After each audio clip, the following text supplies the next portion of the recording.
Okay, it says we're all merged up. We should be rocking and rolling, dude. So, what's going on? Good. Not a whole lot. Just trying to stay out of the heat a little bit. It's like 108 here today. And, just recovering a little bit from JBR the last couple days. How was JBR? It was good. They had, I think, like around 180 entries.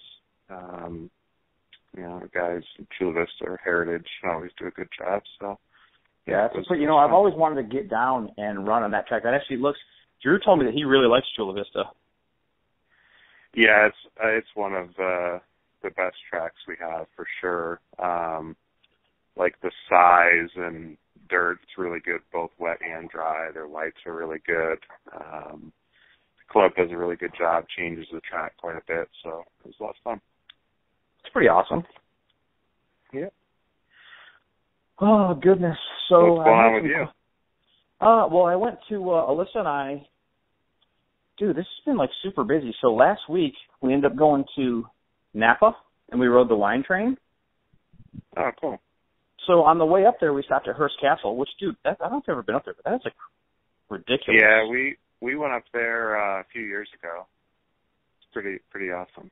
Yeah, so we stopped. So basically, we drove up. We stopped at Hearst Castle. We just did like the tour of the 4 big main rooms. We ended up having some food, and then we drove up to Napa. And then the next day, we rode the wine train. And basically, it's just a few hour ride through wine country, and you can sample different wines and things like that. So we did that. Then we came back. I actually stopped at an RC track when I was up there. Man, I'm struggling enough. I forgot the dang name.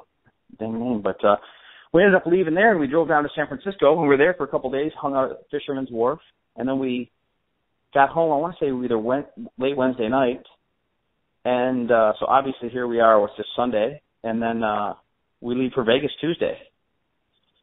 Oh, cool. What's in Vegas? Well, my wife's family, we're celebrating one of her uncle's birthdays. He's never been to Vegas, and so it's kind of a family treat for the uncle. Oh, cool. So I'm going to take my APL stuff and try and get over to the track because we're staying obviously right down on the strip, like a mile from the track. So I'm going to take my APL stuff. But then we get back from that. I want to say we get back at the 22nd or the 23rd, and then I think Surf City is that weekend, that following weekend. So just yeah, it is. I mean, what's it's funny is like as a hobbyist or like as a dude that just races RC cars just purely out of enjoyment, not for a paycheck. Mm-hmm. I get overwhelmed with the travel and like with your schedule, people all the time tell me, oh, they want to be pro. But I don't think that they have any idea how hard some of you guys work. You know what I mean? They think that you guys are like a rock band or something like that. They don't realize the hours and hours and hours that go into it. Yeah, I mean, not just the travel, but, especially in 8-scale. I mean, it's a lot of work in anything, but especially in 8-scale, like the time it takes to go through and properly prepare your car for the race. It's not like in 10-scale, blow it off, dust it off, maybe freshen up the diff and do your shocks. But in 8-scale, the majority of the tracks we run on the cars get so dirty that, it's completely disassemble everything. And also with running longer mains and stuff like that. And then, do the normal diff shock, stuff like that. But, and also tires, like if you're running 10-scale indoors, a set of tires will last you a long time. You run 8-scale outdoors, depending on the track, you may go through a few sets of tires in a day. So preparing all this stuff can be a little crazy. What do you think? So, obviously, I've noticed that so my first experience, I guess, hanging out with someone at a professional event was the last year that Silver State was in Boulder City. Ryan Lutz asked me to pit for him. Yeah. And when he said pit, he literally meant it. He didn't mean mechanic. He just meant look, catch the car, fuel it, send it back out. If I need to make tuning adjustments, stuff like that, a little bit on the needles, which luckily I never really did. He actually had the cars tuned really, really close, pretty much every time we went out. But it's funny because Ryan tends to run a lot of classes.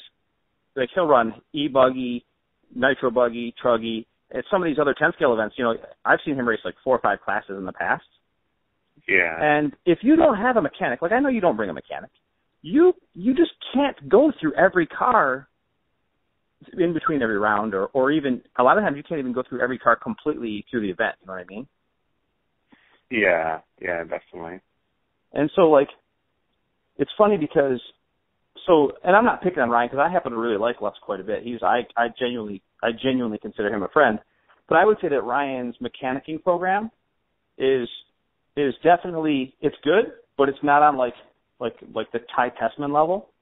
And I know that, like, I've talked to Gord. Gord's spoken highly of you ever since I met the Tessmans, and he just always said, he's like, you have to have your stuff prepared well. And so, like, when you want to go through your stuff, is it just, I don't know, explain it to me. Do you throw your bearings away? Do you clean your bearings? Is it just fresh diff fluids, fresh shock fluids? Is it, what's kind of like your routine, would you say? I mean, it obviously depends on the race. If you're going to, Nitro Challenge or the Nationals or something like that, it's a little different than if you're going to a JBRL. But for me, it's different, but it's really not a whole lot different. I still want to make sure that when I start, whether it's a test day or practice day, for an event, like, you need to start with your car right. It needs to be prepared correct. So for me, before going to an event, it's completely gone through, and that doesn't mean everything's new. I spray out my bearings and re-oil my bearings, and but you go through everything. You're checking for wear or any little cracks or anything like that. You're basically going through and fully inspecting the car, and at least that way you're starting with everything good. Right. And then if you are running multiple classes, like especially, for example, like a JBRL, you're running 3 classes in a day and marshaling for each of the classes. Your car's not going to be as clean before every run as if it was, the Silver State or something like that. Right. But, you always, kind of take care of the, I guess, nitro buggy first, and then truggy would be second, e-buggy would be third, and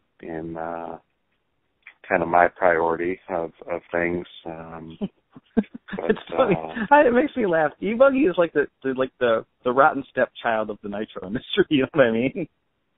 Yeah, I mean, e-buggy's awesome. I mean, the class is really cool, and it's grown, and it's really big, especially back east and in the Midwest. But, with e-buggy, you're not, the maximum you're going to run is a 10-minute main. So I shouldn't say that, like, it's third, but it's just you usually don't practice as much with it or put as much time on it. So, well, I'm not bashing on e-buggy. It's just that I've talked to more than a few people at the top levels, and they all kind of, like, I'll tell you now, like, Ty tells me that sometimes he enjoys driving it, but for the most part, he feels like that's his class, his car to go out there and just get extra track time and try setup stuff. You know what I mean?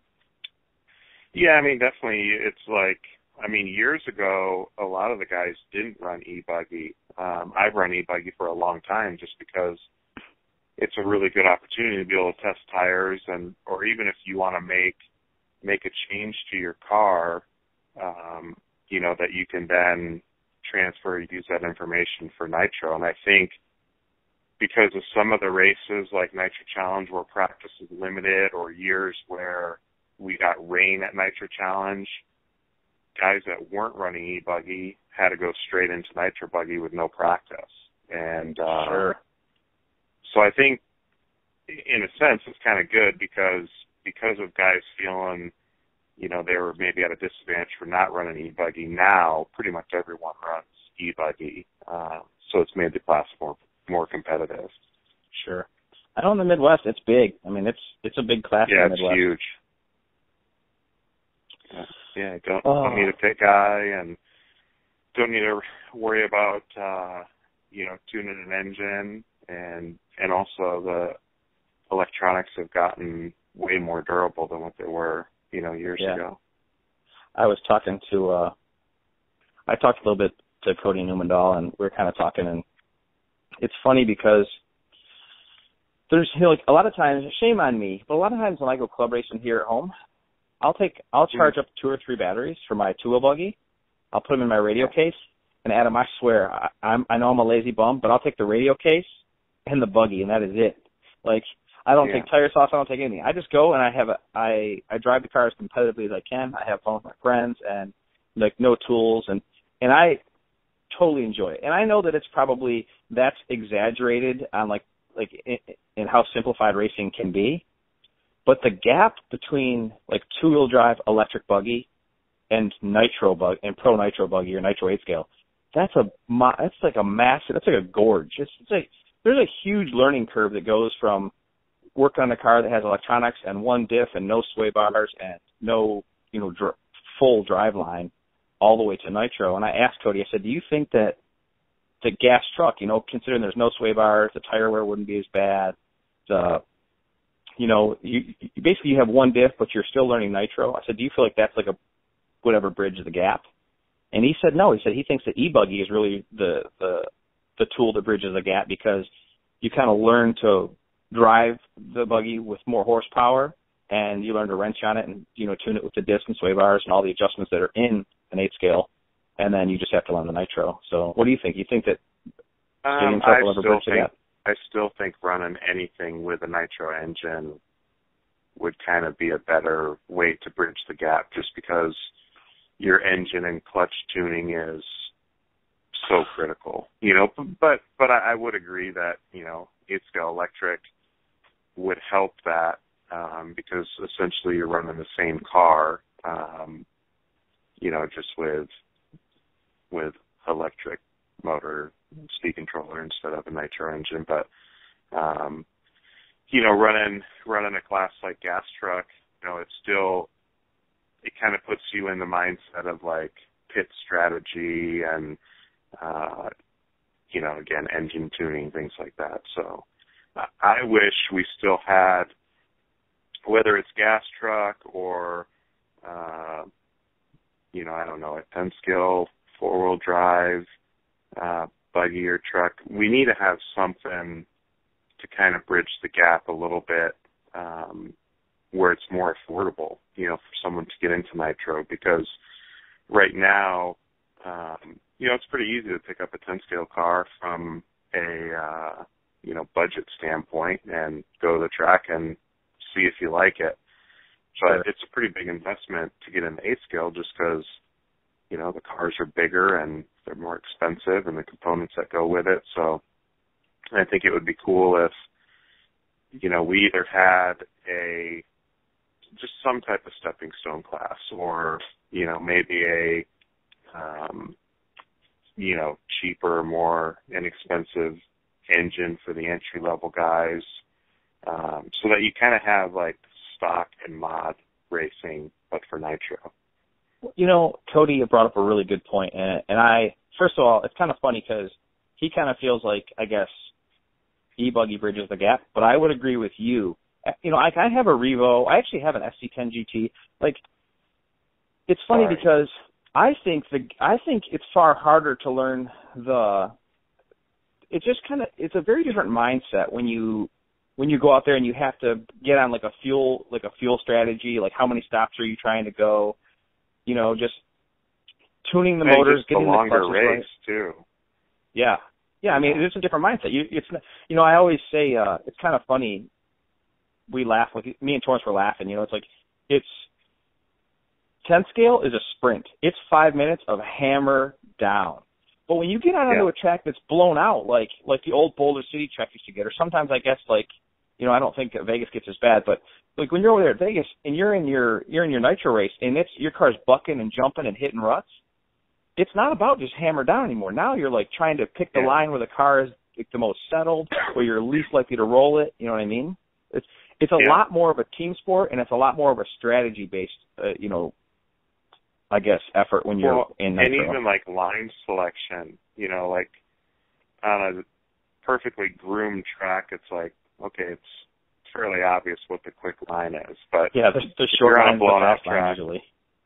Yeah, you know, you're swinging wide, maybe hitting a berm or squaring off, accelerating through the bumps at an angle, or, you know, you're to me, that's what's exciting. It's just like, in motocross where you watch guys just take completely different lines, and sometimes it's the same speed, and other times you find something that is just quicker, even though it doesn't look like it should be.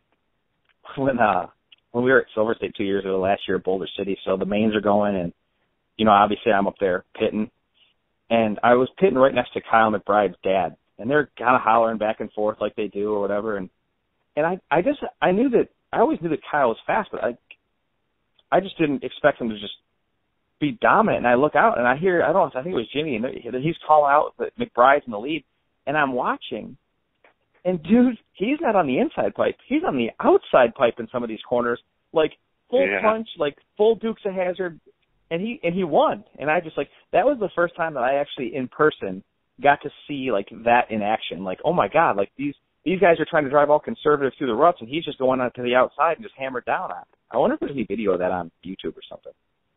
Yeah, it's I don't know. To me, that's what makes it cool and exciting, because especially, qualifying's done and you essentially have like a full day before the mains take off, and just because you qualified in the front doesn't mean you're going to be the front runner once the track's changed. Or the flip side of that, maybe you didn't do so well in qualifying when the track was smooth, but now that it's rough, you've watched some racing, you've picked up on some lines, and you can come from the back pretty quick, especially when you can pace yourself over a long main. Yeah. Every time I race 8 scale, like I raced the dual last couple of years. In fact, I think I've raced it 3 years now. It's funny because like at Thunder Alley, when it's wet and smooth, like I'm pretty competitive. But like at the Pro Line test track, when it gets blown out, like guys that I'm either on pace with or faster than on a smooth, clean surface, they just stomp me. They stomp me like a mud puddle when it gets blown out. Like I don't know if it's a 10 scale driver in me. Like I refuse to like look for the lines. I just try to drive the car more cautiously through those sections, and I pay for it dearly, Yeah, it just, comes with time. It's experience. I guess one of the points that was raised earlier about the gas truck kind of idea, because I thought it would be fun. Like, I really like nitro, and I'm going to be honest with you, as a sportsman, I just don't like all the wrenching that the 8 scale requires to be competitive. And, you don't want to go out there with your car looking like a rat's nest or whatever, all dingy and beat down. But I think a lot of these tracks that do blow out, I don't think you could get a gas truck. I mean, as big as some of the jumps are, like, I guess the jumps are pretty big down there in Chula Vista.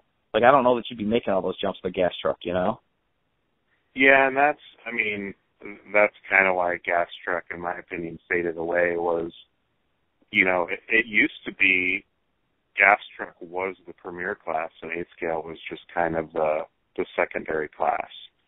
And as that changed and transitioned and 8 scale became more popular, the tracks started being built more, for 8 scale, and the stuff got pretty big and gnarly for gas trucks. So especially for the average guy, it was just impossible to go around the track. And it also, it made it harder to keep the vehicles together because the jumps are so big and, popping ball cups off and breaking stuff. Yeah. But, the tracks would definitely have to be either slowed down or built with, the mindset of understanding, hey, we need a triple that gas trucks can double and 8 scales can triple and things like that. So, and then the other thing is... I'm sorry, go ahead. And then the other thing is getting, multiple manufacturers to support it, because the only way the class will be successful is if, there's multiple manufacturers and, competing with one another. So right, yeah, there's got to be a big push from the entire industry. Do you think that gas truck would be better to run with 8 scale, as in the background 8 scale, or do you think it'd be better to just focus on running it at the outdoor tracks that'll allow it for in 10 scale racing? I mean, that's what I thought should have happened kind of at the end of gas truck. I thought it should have been no longer run with at the 8-scale races, but run at the 10-scale races like Cactus and Hot Rod Hobby Shootout and things like that. But more and more of the 10-scale races have gone indoors, and so I think no matter what, the class kind of would have been killed. Sure. Whether they continue to race it at 8-scale events or if they did it at 10-scale events. But my original thinking is, at 10-scale events, the tracks are built for 10-scale. You're running the same tires, maybe bigger pin for the finals, but that it would have worked out. But again, with more and more of the 10-scale races going indoors and fewer, outdoor races and outdoor tracks for 10-scale, it didn't stand much of a chance to carry on. Yeah, just kind of died off. So, hey, I was checking. I think it was maybe Neo Buggy. I guess Robert just won a big e-buggy race, huh? Yeah, he TQ'd, and I think he won like the first and the third main, and I believe David Romfolk was second. Yeah, I sent him a message this morning, and we talked a little bit back and forth. He was pretty excited. It was his first year for the 8-scale electric Euros, and he was pretty pumped. I know when he came off the track at one of the heats at Silver State this year, and his hot lap was like a half a second faster than everybody else. More than a few people were like, "Oh my!" He's been pretty strong in e-buggy.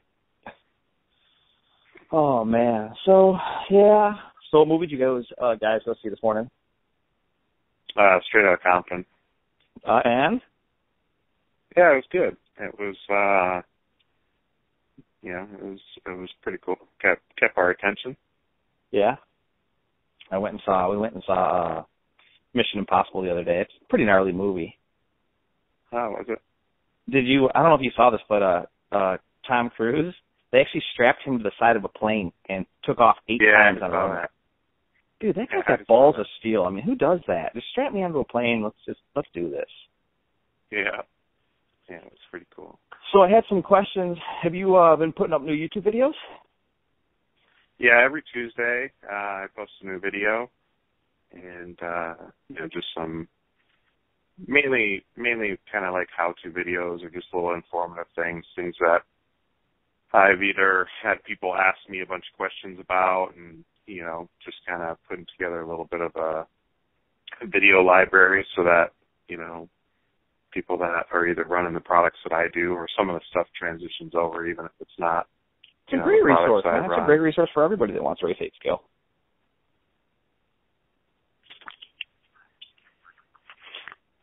Did you, somebody was asking me about tires. Have you done any tire videos yet?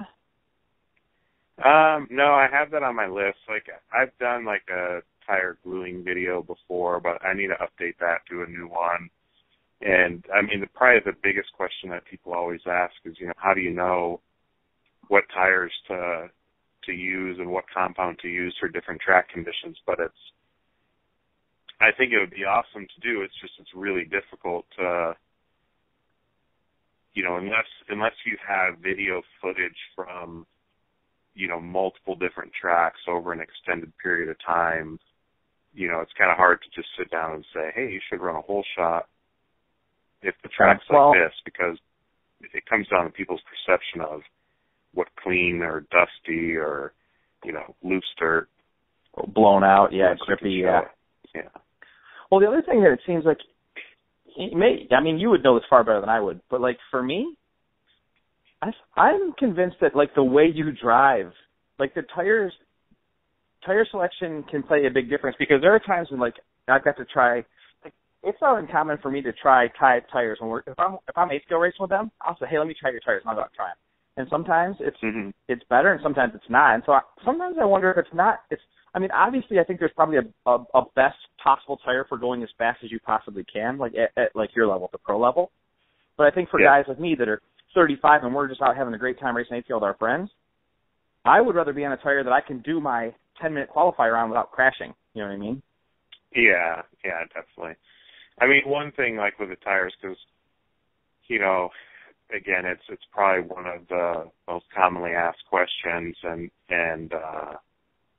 you know, not only does the tread pattern matter, but the compound matters and things like that. So, I mean, kind of a general rule of thumb that I tell people is basically I can go to any track in the world with M3 and X3 hole shots and blockades, and you're going to be pretty competitive, pretty much set. You know, there may be a time where a lockdown's a little bit easier to drive or a suppressor's a little bit quicker, but in general, to kind of narrow it down, you can bring those two tires and those two compounds, and you're pretty much going to be set anywhere you go. So, dude, I'm obviously not an 8-scale magnate like you. I've done a very, I guess you'd say, a limited amount of 8-scale racing. But like these tire wars, first of all, they make me laugh. Like it's like an arms race day to day based on who's releasing what. But I 110% agree with what you just said about the tread patterns. I think that there's a couple of basic, like, just, I happen to like the Proline stuff. I've got nothing. I don't have any problems with any of these, you know, the tire companies out there. You know, I run whatever works wherever I'm at. But I have found that a lot of the tracks that I go to, like Thunder Alley and Vegas and, you know, a couple other places that I've raced at, I tend to like a gridiron, like, which I guess is kind of like a suppressor. Yeah. And it's funny because I'm convinced that I don't think you need 57 tread patterns. I think, you know, like you said, there's kind of a small pin and a medium size or a bigger pin.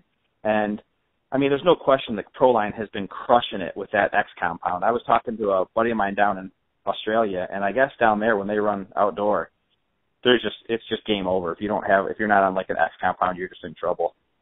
Yeah. It's been really good, and the way that all came about was actually, you know, kind of funny. We went to Argentina for the warm up and tested, and felt we needed to improve in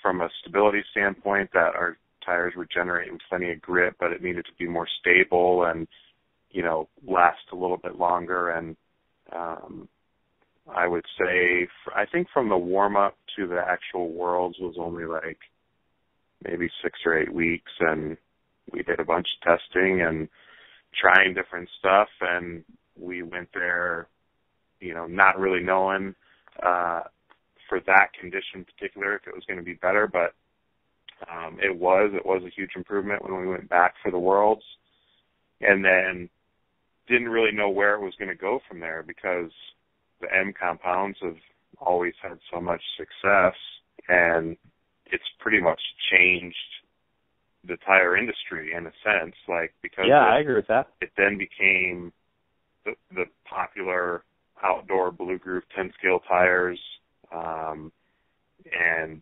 8-scale, especially for long races. Unless it rains, you know, it's almost guaranteed we're going to be on X compound, and it's forced the competition to make changes to their tread pattern and compounds.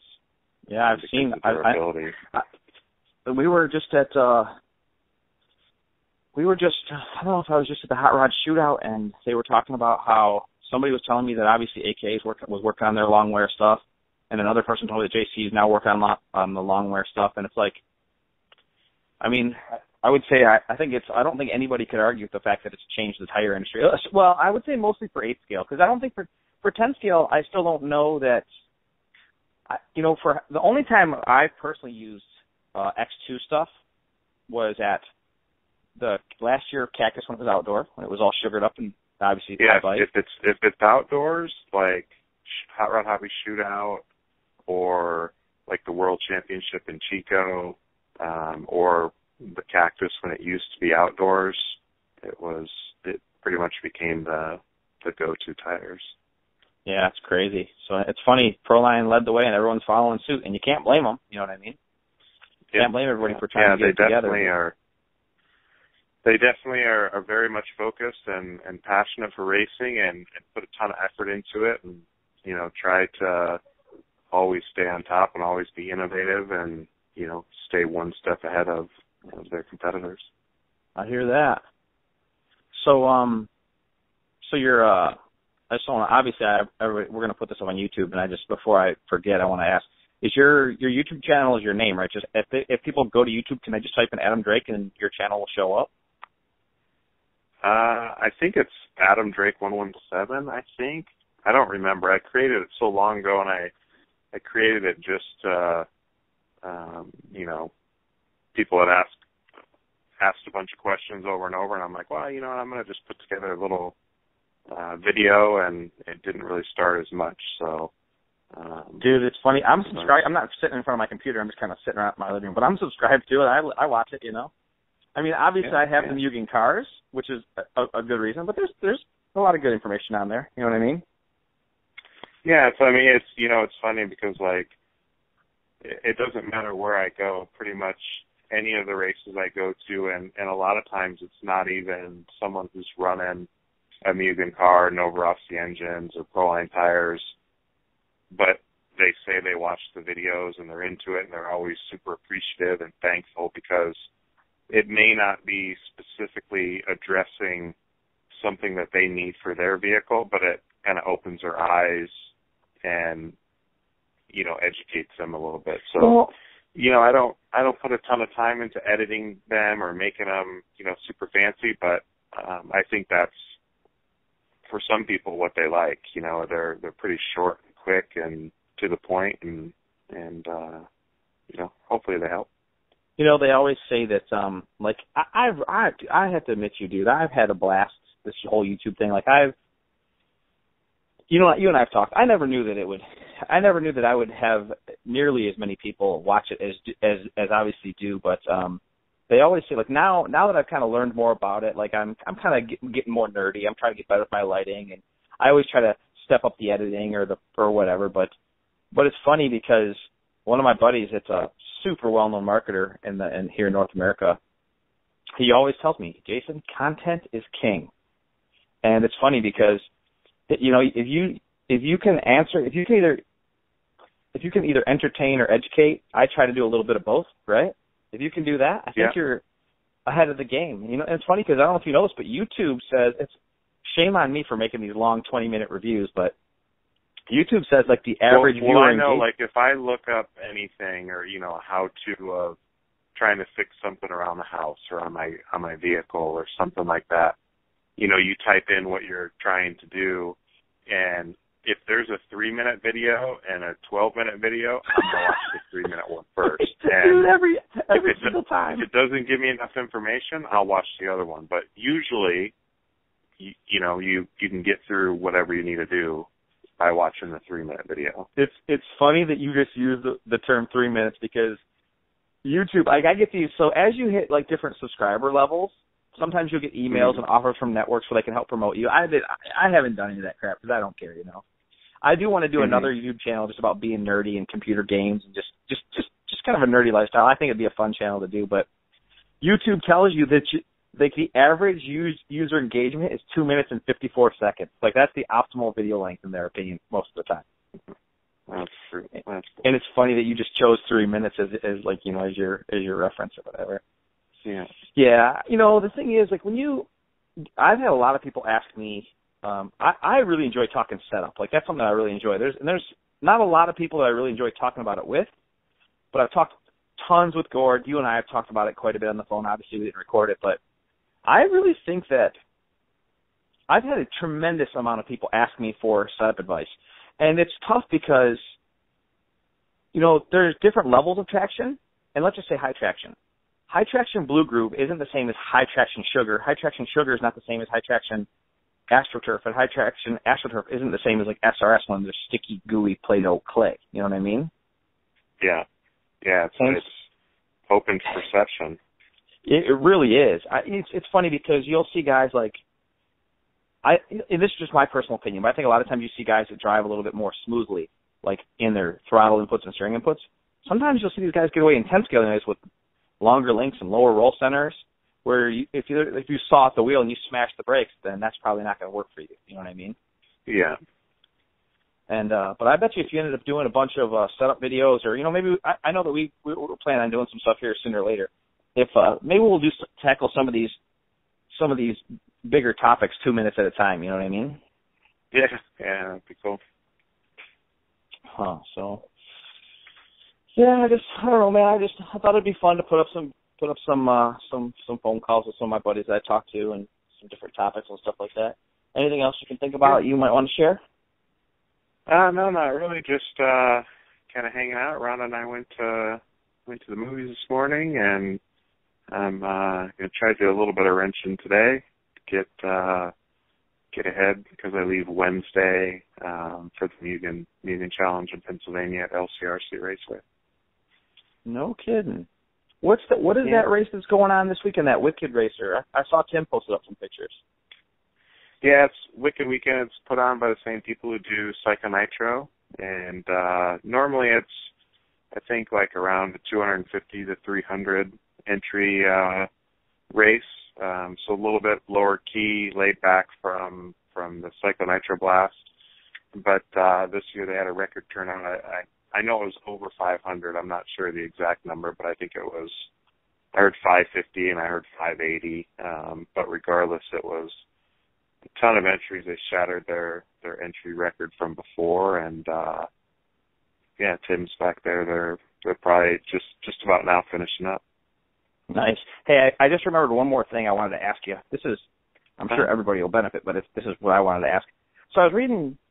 I get added to like Facebook groups all the time, and sometimes I try to participate in some of them, but I can only get on Facebook so much. But there's two topics. One is modded nitro engines, and this is something I really don't know too much about. I've only asked a couple people how they felt.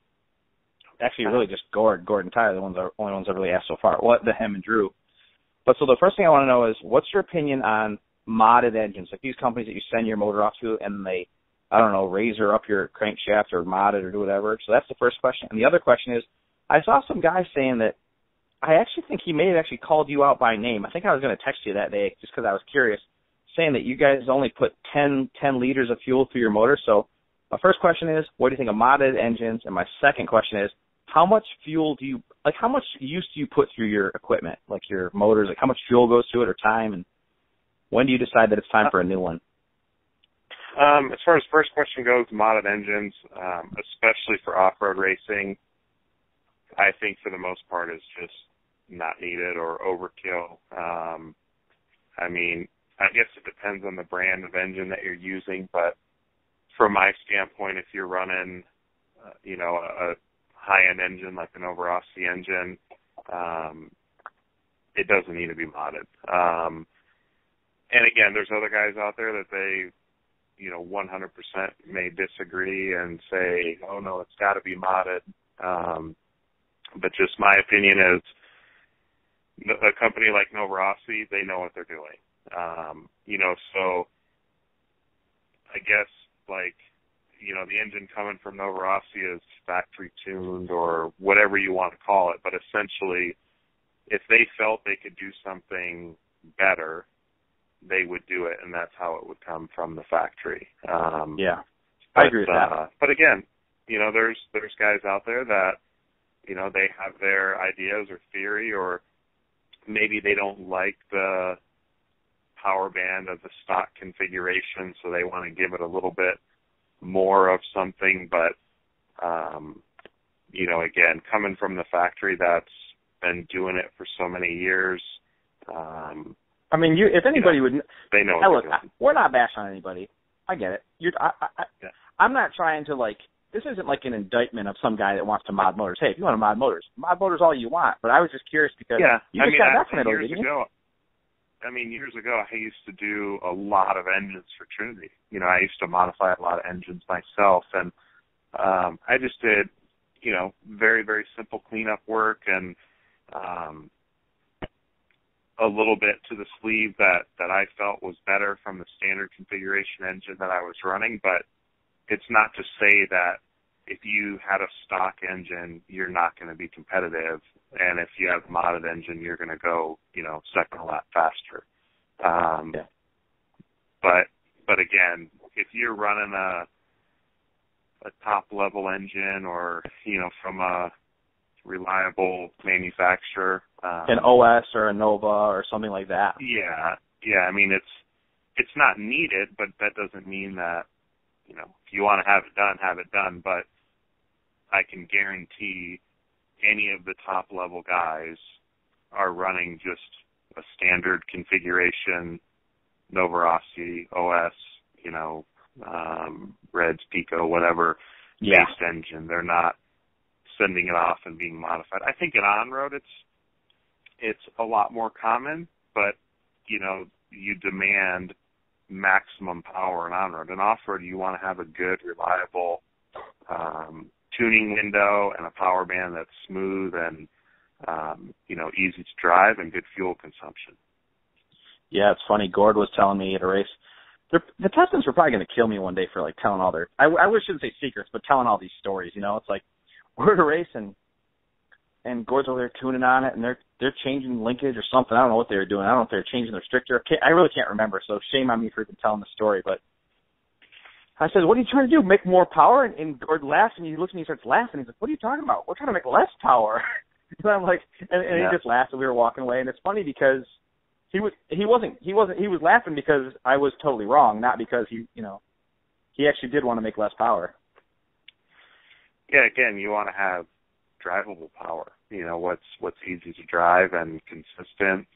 But a lot of guys that get into nitro, you're not going to go into a store and say, "Hey, give me the smoothest, slowest, easy to drive engine." You're going out there with your buddies. You want the fastest thing you can get. So, there's, everyone's entitled to their opinion, preference or opinion. All right, and then last question. As far as the second question, for me, my engines come pre-run from Novorossi. They sell them both pre-run and standard. I would say the Novorossi engines are probably, or not probably, they are without a doubt the longest lasting engines on the market. They maybe take a little bit more time to break in because of that, but for me, I don't like to, even though the engines are pre-run, I still don't like to go to, a bigger race unless I have at least 2 gallons of fuel through them. I would say the prime is kind of the, I don't know, from maybe 3 to 6 gallons. But I'll run my engines easily 10 to 12 gallons before they then become kind of like a practice engine. The engines, last a long time.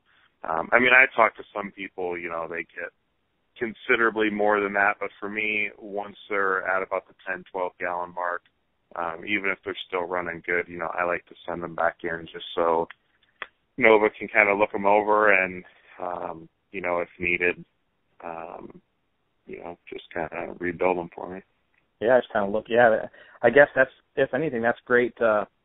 Having someone that's racing at a high level and obviously tuning this stuff, the way they do. I'm sure there's a lot to be learned by sending the motor and that still runs well. You know what I mean? Yeah, with Novorossi, I have a really good relationship, and they do this with all their team drivers. But when we send our engines back in, there's a little card and a form to fill out with the brand, fuel, the amount of time, and notes as far as what you liked or disliked about the engine, and just to feed them as much knowledge and information as they can. So they're pretty good about that. Speaking of, this is just so super way off topic. Number one, thank you for answering my question, number one, but number two, we're over at the Hot Rod Shootout, and Tanner Stees, oh my God, he got me saying real decent. When I say real decent, who's the only person you can think of when I say real decent? Well, in my world, a lot of people say real decent. So. Well, okay, so for me, the first person I ever heard say real decent, I think, was Lerone. Yeah, probably. Did he start it? Yeah, originally I think it came from Dave Lawson and Chris Austin, and but Lerone, I think, kind of took it to the next level as well as Rhonda, and we even got Barry Pettit saying it, and his buddies, his hillbilly friends back in South Carolina saying it, and every now and then you'll see like a post that Burial will post, and it'll be someone not even in RC, but one of his buddies from back there, and, you know, they'll hashtag real decent or whatever. So, yeah, it's pretty funny. I swear to God we need t-shirts that say real decent, because everything I asked her, I was like, Tanner, what do you think of that change? She's like, you know, Jason, real decent. Yeah. It's always funny when you're out eating dinner and, you know, the waiter or waitress comes back and, how's your food? And you're like, it's real decent. They don't, their expression, they don't really know how to respond to that. They're just like, okay, let us know if you need anything. Is this guy pissed? Did he not like his dinner? Oh, crap. Yeah. All right, well, this was a real decent call. I'm going to cut you loose. I don't want to keep you on the phone all day. It's already been, oh my goodness, 46 minutes. So hopefully I can get this, I'll tell you what, I'm not editing a damn thing. This thing's coming off the phone, and I'm going to make a picture with your face on it. This is a phone call with buddies, and it's going on YouTube, just like that. That sounds real decent. All right, dude. It was good talking to you. Right. I'll, like I said, I'll be in Vegas until the 22nd, so I haven't forgot about you, and I just wanted you to know that, and I'll text you later. All right, sounds good. Talk to you soon. Thanks. Later, dude. All right, bye. I just want to say thanks again for watching my videos. I appreciate you guys watching. If you enjoyed this video, you'd be doing me a huge favor if you could either like, comment, or even better, subscribe. I post a lot of stuff on social media like Facebook, Instagram, Twitter, stuff like that. So if you want to catch up with me, I'll post this stuff up for you, and you can come on over, add me as a friend, follow me on Instagram, and you'll be able to see things that just don't make it to YouTube. Again, thanks for watching. We'll see you in the next one.